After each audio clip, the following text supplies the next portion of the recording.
Сиз ары багууга кызыгып жүрөсүзбү? Же ары чарбасын жаңы уюштуруп жатасызбы? Балким көп жылдан бери алектенип келе жаткан болсоңуз, бул видео сабак сиз үчүн пайдалуу болот. Жаңы баштаган ары кечтер балчелектерди, арыларды жана башка керектөөчү буюмдарды сатып алса, 1 жылдын ичинде эмгеги өзүн актайт. Пайда таппаса дагы кеткен каражатты актай алат. Кыргызстанда бир балчелектен орточо 20 килограмм бал алынат. Эгер ары кеч 30 балчелек кармаса, андан 900 килограмм бал алат. Балды 400 сомдон сатса, 360 миң сом пайда тапса болот. Жалпы чыгаша 328 миң 320 сомго туура келет. Таза пайдасы 31 миң 680 сомду түзөт.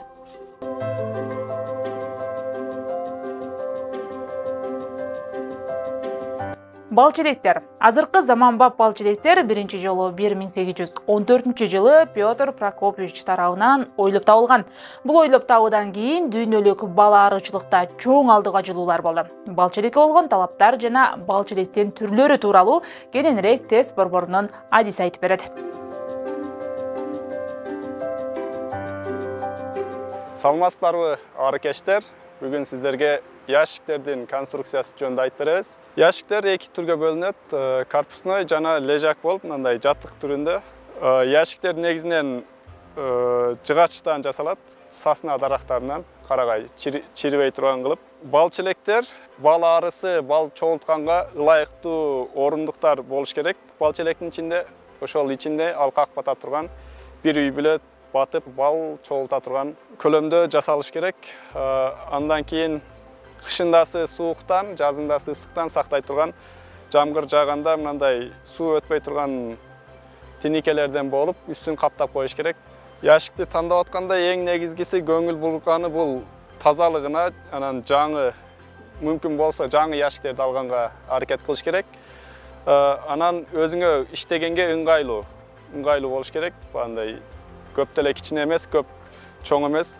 Стандарт боюнча узуну 1 метр, бийиктиги 50 сантиметр болуп, анда ичине лежактарга ошо 20-18 рамка батса, бул стандарт болуп саналат өзү ящиктердин. Берки корпуснойлардыкы өйдө карап кетет, аларда андай 12 рамкалыгы бар, 10 рамка бата турган балчелектер бар. Ошо үстүгө карап кийгизип кете берет, анын бийиктиги кете берет каалаганча, арын күчүнө карап. Анан мындай ящик тандап атканда кандай ящикти жакшы жасадыбы, тыгыз, бири-бирине такталарды бириктирип жасайт да кийгизип, ошонусун мындай тыгыз жасаш керек. Кийин себеби ажырап кетпеш үчүн, арлар чыгып кетпеш үчүн. Анан мындай литокторун туура койгон, ары кирип чыга турган жерлерин туура орноткон жерлерине көңүл буруш керек. Балчелекте арларды сактаганда негизинен балчелекти күн чыгыш тарапты каратып коет. Балчелектер биринчи күн тийгенде ошол арлар кирип чыккан жерине тийип, арлар эртирээк сыртка чыгып иштөө үчүн, андан кийин жерден кичине бийигирээк коюп, андай ным тартпаш үчүн ящиктер, балчелектер узагыраак сакталыш үчүн бийигирээк коюш керек жерден. Анан көп деле андай шамал болбой турган жерге, сквозняк жок, көлөкөраак жерге, салкыныраак, күн ысык жерлерде салкыныраак жерге коюш керек, дарактардын арасына. Себеби андай ысык болуп кеткенде салкын болуп туруш үчүн. Эрежелери мындай: ящиктерди жазындасы бал сезонго койгондо араларын алысыраак коюш керек, 2 метр. Бир ящик менен экинчи ящиктин арасы мындай алысыраак болуш керек, 2 метр. Анан мындай жан башына койгонуңузда жакын тыгыз 20-30 сантиметр койсо боло берет. Учуп чыккан жагы андай алысыраак коюш керек. Анан бири-биринин андай деп коет, мындай взлетный зона деп коет, астына койбош керек. Азыр бул жерге башка бир балчы койсо, анын астына келип башка балчы отурбаш керек. Ал арлар учуп келген жагына карап, андай олтурбай жан башка олтуруш керек да. Бал сезону убагында арлар балды чогултуп келип жатканда, талада андай жүк менен келип жатканда астыга биринчи ящиктерге кирип кете берет. Артта турган ящиктер неме болуп, андай арлар азайып, кийин алар жакшы бал чогулта албай калат. Ошон үчүн аралыгын алысыраак коюш керек. Ар бири өзүнүн үйүнө кириш үчүн. Эне ары чыгаруу. Ары бүлөсүнүн негизин эне ары түзөт. Эне арылар 3 түрлүү жол менен чыгарылат. Биринчиси үйүрлүү. Бул эне ары табигый көбөйүүнүн негизинде чыгат. Экинчиси өздөрү чыгарган эне. Кокустан ары бүлөсүндө эне ары жок болуп калган мезгилде арылар өздөрү эне ары чыгарып алышат. Үчүнчүсү жасалма жол менен эне ары чыгаруу. Эне арыны жылда жаңылап туруш керек. Ал көп тукум тууганга жөндөмдүү. 1 жылдык эне арынын 3 жылдык эне арыга караганда үйүрлөшүү жөндөмү аз болот. Жаратылышта нектар менен гүл чаңчалары көп учурда эне ары чыгаруу керек. Мындай шарт жок болгондо жасалма жол менен шартты уюштуруп, кошумча тамактандыруу зарыл. Жасалма жол менен эне ары чыгаруу үчүн энелик, аталык жана тарбиячы ары бүлөлөрү уюштурулат. Энелик ары бүлөсүнөн сиз чыгаруучу эне арынын тукумун аласыз, аталык ары бүлөсүнөн эркек ары алабыз. Түрүтендер эне ары чыгарууда эң негизги ролду ойнойт. Тарбиячы арыларга энелик ары бүлөсүнөн алынган тукумду бактырып эне ары чыгарылат. Эне ары чыгаруудан башта календар түзүп алабыз. Бардык иш календар боюнча жасалат. Антпесе убакыттан артта калып, жаңы чыккан эне ары толук кандуу сезонго жетишпей калат. Эне арыны чыгарып, тукумга кирип калганга чейин 1 ай убакыт керектелет. Биринчи тарбиялоочу ары бүлөсүн даярдап алабыз. Ал үчүн кыштан жакшы чыккан күчтүү арылардан толук расплод болгон алкактардын арысы менен кошо 1 бал челекке чогултабыз.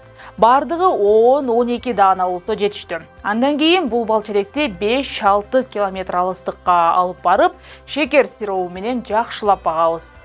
Арадан 5 күн өткөндөн кийин тарбиялоочу арылардан өздөрү тарткан эне арыларды бузуп чыгарабыз. Ошол эле күнү энелик ары бүлөсүнөн 3-5 күндүк тукумдарды терип салабыз. Ал үчүн бизге шпатель, мисочка орнотулган, алкак, бир бөлмө, энелик сүт керектелет. Бөлмөнү 35 градуска чейин ысытабыз, абанын нымдуулугу 75-80% болушу керек. Тарбиялоочу ары бүлөсүнөн ачык тукумдары бар алкакты алып келебиз. Мисочкаларга 1 тамчыдан энелик сүттөн куюп чыгабыз. Шпательдин жардамы менен сүт куюлган мисочкаларга 3-5 күндүк тукумдарды этияттык менен алып салабыз. Бардык мисочкаларга салып бүткөндөн кийин шамалдан этият кылып тарбиялоочу ары бүлөсүнө алып барып 3-4 алкактан кийин жабык расплоддордун ортосуна салып коебуз. Салгандан 2 күн өткөндөн кийин текшерип көрөбүз. Күн сайын шекер сирообу менен 2-3 литрге чейин тамактандырып турабыз. Мисочканы салгандан кийин эне арылар 10 күндө чыгат. Чыгарына 3-4 күн калганда башка бал челектерге арылардан өзүнчө арыларды бөлүп коебуз. Мисочканы тарбиячы арыларга салгандан 15-күнү ар бир матычникти бирден отводкаларга салып чыгабыз. Салып чыккандан кийин экинчи күнү бир жолу текшеребиз. Андан кийин 10 күн бою ал жерге күндүзү кирип аралабайбыз. Карай турган болсок, эртең мененки саат 9:00-гө чейин, кечки саат 18:00-дөн кийин кароо керек болот. Жаңы чыккан эне ары 4-5 күндөн баштап түртүндер менен кошула баштайт. Ошол учурда эне арынын болжолун жоготпоо үчүн күндүзү ары тууган бал челектерди аралоо керек. Эне ары чыккандан кийин 10 күндүн ичинде тукумга кирип калышы керек. Эгер тукумга кирбеген болсо, анда аны керектен чыгарып, ордуна башка эне ары берүү керектелет. Ары чарбасынан алынган азыктар: бал, энелик сүт, прополис, ары уусу, гомогенат, перга. Булардын ичинен эң көп колдонулганы бал болуп саналат. Бал өзү 2 түргө бөлүнөт: монофлорный жана полифлорный. Монофлорный бал бул бир эле түрдүү өсүмдүктөн алынган бал. Полифлорный бал 2 же андан көп түрлүү өсүмдүктөрдөн алынган бал болуп саналат. Балды туура сактоо жолдору: балды ар дайым тамак, каш коопсуздугуна жооп берген идиштерге куюп сактоо керек. Ал идиштердин түсү ар дайым ак болуусу кажет. Ар кандай жыты бар идиштерге жана бөлмөлөргө сактоого болбойт. Бал өзүнө башка нерселерди тез сиңирип алат. Күндүрү түз тийбеген жерде салкын бөлмөлөрдө сактоо сунушталат. Балды эриткенде 40 градустан ашыкча ысыкта эритүүгө болбойт. Себеби пайдалуу заттарынын бардыгы өлүп калат. Арынын оорулары. Арынын оорулары инфекциялык жана инвазиялык болуп бөлүнөт. Инфекциялык ооруларына Америка жана Европа чириги кирет. Инвазиялык ооруларына варатоз кирет. Ал качан гана ач калганда, нымдуулук көбөйүп кеткенде же жел уруп турганда гана ооруларга чалдыгат. Алдыда арынын үй бүлөсү жана ага кантип кам көрүү керектиги тууралуу тест борборунун адиси айтып берет.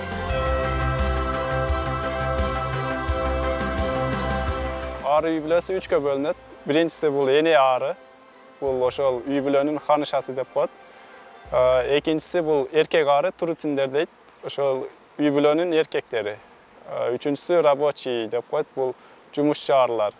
Ошол бал чогулта турган арылар жумушчу арылар болуп саналат. Ар бир бал челекте бирден үй бүлө болот. Кээ биркисинде чоңураак болсо ортосунан бөлүп эки үй бүлө кармаса болот. Эрте жаза. Бирок сезонго келгенде андай балды көбүрөөк чогултуш үчүн бир үй бүлө кылып чоңойтот дагы. Анан бир үй бүлөдө бир эле эне ары болот. Бул ошол үй бүлөнүн ханышасы болуп, ал үй бүлөнүн багындай өнүгүшүнө дагы багындай эрте жаздан күзгө чейин тукум тууп эне ары. Ошол үй бүлөнүн багындай утуру арларды алмаштырып, багындай көбөйтүп турганга негизги ролду ойнойт. Эркек ары бул турутин деп коет. Эрте жазда багындай эне арыны уруктандырганга керек болот. Калган убакта эркек арыларды багындай сыртка айдап чыгып бөлүп коюшат. Керек эмес убактачы. Ошол убакта багындай эркек арыларды көбөйүп кеткенде эски метод боюнча арычылар кесип өлтүрүп салабыз дейт. Ал туура эмес. Себеби канча кесип өлтүрсөңүздөр, ошонча эркек ары кайра тууп, кайра ошентип тарта беришет. Андан көрө аны тийбеш керек эркек арыга. Качан эркек ары керек эмес убакта арылар өздөрү бөлүп чыгарып коет сыртка. Үчүнчүсү бул жумушчу арылар. Эң негизги ишти аткара тургандар ушул жумушчу арылар болуп саналат. Алар үй бүлөдөн тукумду баккандан баштап үйдү тазалап, бал челектин ичин тазалап, тукумду багып, арыларды чоңойтуп, чыгарып, андан кийин ошол балды чогулта турган негизги арылар ушул жумушчу арылар болуп саналат. Жумушчу арылар 30 күн, 40 күн, максимум 40 күн жашайт сезондо. Биринчи 21 күн бул бал челектин ичинде жашайт, анан 21 күн сыртта бал чогултат. Жумурткадан тукум туугандан кийин эне арылар 15-16 күндө эне ары чыгат. 24 күндө эркек ары чыгат тукумдан. Рабочий жумушчу арылар 21 күндө тукумдан чыгат. Жумушчу арылар биринчи 3 күндө туулгандан кийин 3 күндүн ичинде өзүнө бандай келип, бардык тамактарды алып өзүнө келип, бандай жумушка даяр болуп калат. 3 күндөн кийин, 3 күндөн 6 күнгө чейин ушул жаңы эне ары тууган тукумдарды, жаңы жумурткаларды бандай өзүнөн маточный молоко деп коет, энелик сүт, ошондой бөлүнүп чыгат, бандай органдар болот да, ошо бөлүп чыгара турган железасы деп коет, ошодон энелик сүт бөлүп чыгат дагы, ошол жаңы туулган тукумдарды ошол сүт менен багат. 6 күн баккандан кийин, 6 күндөн 9 күнгө чейин андан кийин өзүнөн бандай воск бөлүп чыгара турган, мум бөлүп чыгара турган органдар иштей баштайт, железалар. Ошол бөлүп чыккан восктон үй курап, жаңы үй салып, жаңы бандай машина тарта баштайт, үй сала баштайт. 9 күндөн 12 күнгө чейин бул ошол үй бал челектин ичинде бандай жаңы рамкаларды койсо тазалап, неме кылып, ошол үйдүн ичинде температураны сактап, ысып кетсе муздатып, сырттан суу ташып келип, андан кийин муздап кетсе, бандай ысытып, тешиктерин болсо ошол жерлерди прополис менен жамап, ошондой кызматтарды аткарат. Андан кийин акыркы 3 күнүндө ушул литоктун оозунда, эшиктин оозунда бандай охрана деп коет, бандай кароолчулук кызматын аткарат. Сырттан, бөтөн жактан башка арылар келсе, анан тамагы жок келсе, жаман жактарга барып арылар келсе, ошолорду сырт ичкериге киргизбей, эшиктин оозунда кароолчулук кылат. Андан 21 күндөн кийин сыртка чыгып, бал чогулта баштайт. Андан кийин 21 күндөн кийин канча узагыраак бал чогултап турган жери болсо, ошончо тезирээк өлөт. Канчалык бал мындай гүлдөр, бал бере турган өсүмдүктөр жакырраак болсо, көбүрөөк жашайт да. Себеби бандай нагрузка менен учуп барып келе берип, бандай тезирээк машина канча көп жүрсө, ошончо желийт дегенде, бул арыларда канча узакка учса, ошончо тезирээк бандай өмүрү кыскарап кете берет да. 21 күндөн кийин поколение жаңылана берет. Бандай бир эне күнүнө 2000-3000ге чейин жумуртка тууйт. Ошо туулган жумуртка чыкты, 21 күндөн кийин 3000 ары өлө берет, кайра 3000 жаңылана берет. Ошентип бандай айланып турат. Цикл жашоосу ошентип айланып турат. Сырттагы температура качан 15 градустан жогору болгондо, бал бере турган гүлдөр өздөрүнөн нектар бөлүп чыгара баштайт. Нектар бөлүп чыккандан кийин ошол нектарды арылар барып ташып келет. Бир ары алып келип, ушу бал челекке келип, жумушчу ичкерде 21 gün жумуш кылат дедик го арлар. Ошолорго бандай өткөрүп берет, өткөрүп берип, алар бандай соталарга куят, рамкаларга. Соталарга куюп, аз-аздан куят бир рамкага. Аз кичинеден бөлүп куюп, бардыгын эле алып келип бир куюп бербейт. Ар бир ячейкага бөлүп куюп туруп, аны утуру башкасын алып, андай ичиндеги нектардын составында болгон сууну испарение кылып, андай жоготуп, влажностьты сууну жок кылып туруп, анан барган сайын бышырып баштап, анан бышкандан кийин ошо бетин печаттап жаап коет, бышкан аселди. Берки бети ачыктар, ал аселдер али бери бандай быш элек, аларда бандай суу составында суу көбүрөөк болуп, эгер ошондой быш элек аселди алсаңыздар, составында суу көп болуп, бандай тезирээк, бандай ачып кеткенге, жараксыз болгонго тезирээк мүмкүнчүлүк болот. Ошон үчүн бандай качан гана печат болгондон кийин алса, ошол асел көбүрөөк сактаганга мүмкүнчүлүк болот да, бышкан асел болуп саналат. Бир гүлдөн нектардан, бир гүлдөн бир ары барып нектарды соруп ала турган болсо, ал дагы бандай көбүрөөк бөлүп чыгарганга аракет кылат гүл. Себеби бандай ал нектарды албаса, ошол бойдон тура берет гүлдөчү. Эгер ошол нектарды алып башка ары келип бир ары алып кетсе, ал кайра эки арыга жараша нектар бөлүп чыгара баштайт. Канча көп ары ошол гүлдөн барып нектар ала турган болсо, ошончо көп нектар бөлүнүп чыгат. Ошондуктан бандай арылар канчалык жайыттарда, жайлоолордо, бандай талааларда көбүрөөк болсо, ошончолук бандай түшүмдүүлүк жогору болот. Ошончолук көбүрөөк бандай гүлдөрдүн гүлдөшү көбүрөөк болот да. Ар бир арычы балчелекти ачаарда биринчиден мындай түтөткү даярдап алыш керек, түтүн. Себеби ачканда арылар бандай ызычуу болуп, өзүңө уурбаш үчүн. Түтөткөнүңүздө арылар жошуп калат дагы, өздөрүнүн иши менен неме болот.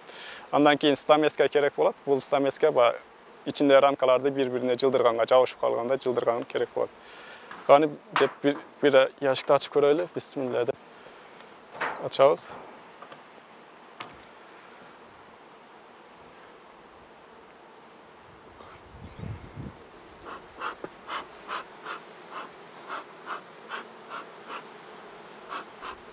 Көп деле түтөтпөйбүз. Азыр сезон убак болгон үчүн, талада асел келип аткан үчүн арылар бардыгы жумуш менен алек болуп, бандай сизге ончо деле бандай чакканга аракет кылбайт да. Балчелек кармап атканда дагы бир негизги эрежелер бул алкактар деп коет, рамкалар. Ушул рамкаларды мындай өйдө көтөрүп алып караганда бири-бирине тийгизбей, ышкабастан бандай этияттык менен алып өйдө көтөрүп караш керек. Себеби бандай бири-бирине тийип ышкалып кеткенде эне арысы кокустан өлүп кала турган болсо, бул арыда дагы жаңы эне кайра өздөрү жасап чыгып, жаңы эне чыгарганга чейин бир ай аркага кетип калат да. Ошон үчүн бандай алкактарды алып карап атканда этияттык менен алып караш керек. Эркек арылары туритиндер башка арылардан салыштырмалуу чоңураак болот, капкара болуп. Буну оңойлуу айырмалап алсаңыз болот. Калгандары жумушчу арылар. Бул жерде азыр арылар гүлдүн чаңдарын алып келип, балга, нектарга аралаштырып туруп, мындай салып коет ичине, рамканын ичине. Булар пылца деп коет. Ушул менен жумуртка багышат. Жаңы койгон жумурткаларды, личинкаларды ушул кызыл-кызыл болгон немелер менен багып көбөйтүшөт. Эне арысы ошо башка арылардан айырмаланып, көчүк жагы, буйрук жагы узунураак болот. Тукум тууганга ыңгайланышкан, буттары узун. Ошо туулганда эле бир жолу эшикке чыгып, сыртка чыгып, эркектер менен жупташып келип, андан кийин ошол бойдон сыртка чыкпайт. Балчелектин ичинде эле жумуртка тууп жүрө берет. Арылардын ошо эне арынын тууган тукумдарын көрсөтөбүз. Мындай жаңы салынган машинага арылар тезирээк тууйт, эне арылар тартып эле сразу тууп баштайт. Мынау жабылып тургандар булар бандай уже запечатанный деп коет, жабылган арылар, расплод. Бунун атраптарында мындай открытый расплоддор турат, бандай жаба элек, уже тукум тууганына 5-6 күн болгон арылар. Буларда барган сайын ушинтип жабып, анан 21 күндөн кийин 8 күндө расплод кылып жабат, анан 21-күнү ары болуп чыгып кетишет. Мына бир рамка ошол 2 бети болуп, андай ячейкалардын көзүн санаганда 9000ден ашык ячейка болот да, бир бети, бул бети, аркасы алды болуп. Ушуга бандай тукум тууп, тукумдан кийин арлар көбөйгөндөн кийин асал чогулташат да. Бир алып келген балды бандай 5-6 көп рамкаларга майда бөлүктөн кылып куюп, ары алып келет, оозуна жутуп, мындай ичинде бал чогулта турган зобик деп коет. Ошондой зобигине сактап келет да, анан кайра келип, мына ячейкаларга кусат. Кусканда ошол тамагында бандай бир без болот, ошол без аралашкандан кийин анан асал болот, балга айланат да. Себеби ал без нектарга аралашпаса, жөн эле бандай сахараза болуп, сахарлы болуп калат. Безиндеги суюктук шилекей аралашкандан кийин анан бал болуп бул жака куюлат дагы. Ар бирине күндүгө кичинеден мынага бүгүн 1 миллиграмм куйса, одан кийин башкасына куюп кете берет. Ошол куюлган 1 миллиграммды мына ичинде рабочий жумушчулар андай канатын каккылап, андай температурасын жогорулатып бышырат да. Ичиндеги сууларды бандай испарение кылып бөлүп чыгарат. Анан бышып, акырында бандай запечатка кылып, печат кылып, бышкан аселди жабып коет. Себеби агып кетпесин, анан кийин башка нерселер аралашпасын деп, айнып калбасын деп.